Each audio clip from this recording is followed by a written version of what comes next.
இந்தியாவிலேயே பெண்கள் அதிகமா மது குடிக்கிற மாநிலம் எது தெரியுமா? அதுல டாப் 5 மாநிலங்கள் எது? அதே போல தமிழ்நாடு அதுல எந்த இடத்துல இருக்கு? இதெல்லாம் பார்க்கலாம் வாங்க. Department of health and family welfare ஒவ்வொரு ஸ்டேட்லயும் 15 வயசுல இருந்து 49 வயசு வரைக்கும் உள்ள பெண்கள் எத்தனை சதவீதம் பேர் மது குடிக்கிறாங்க அப்படின்னு கணக்கெடுப்பு நடத்திருக்காங்க. அதோட ரிசல்ட்ல டாப் 5 மாநிலங்கள் எது அப்படின்னு பார்த்தோம்னா, நம்பர் 5 4.8% கோவா 5வது இடத்துல இருக்கு. நம்பர் 4 4.9% தெலுங்கானா 4வது இடத்துல இருக்கு. நம்பர் 3 5.5% அசாம் 3வது இடத்துல இருக்கு. அசாமை பொறுத்த வரைக்கும் பாத்தீங்கன்னா, அங்க உள்ள பழங்குடி சமூகங்கள் நீண்ட காலமா மது தயாரிக்கிறதையும் மது அருந்துவதையும் பாரம்பரியமா கொண்டிருக்கிறதுனால இந்த ரிசல்ட் வந்திருக்கு அப்படின்னு சொல்லப்படுது. நம்பர் 2 14.8% சிக்கிம் 2வது இடத்துல இருக்கு. நம்பர் 1 17.8% அருணாச்சல் பிரதேஷ் தான் முதல் இடத்துல இருக்கு. அங்க உள்ள கலாச்சாரத்திலேயே இது கலந்திருக்கிறதால இந்த மாநிலம் முதல் இடத்தை பிடிச்சிருக்கு அப்படின்னு சொல்றாங்க. இதுல தமிழ்நாடு எங்கடா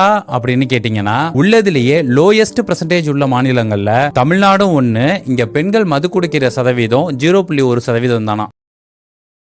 Download ShareChat.